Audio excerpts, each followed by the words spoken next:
شروع اللہ کا نام لے کر جو بڑا مہربان نہایت رحم والا ہے۔ سورج کی قسم اور اس کی دھوپ کی، اور چاند کی جب وہ اس کے پیچھے چلے، اور دن کی جب وہ اسے روشن کر دے، اور رات کی جب وہ اسے چھپا لے،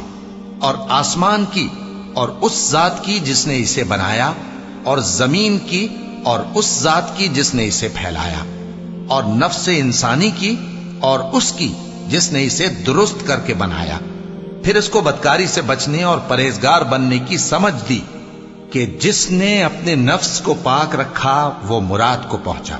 اور جس نے اسے خاک میں ملایا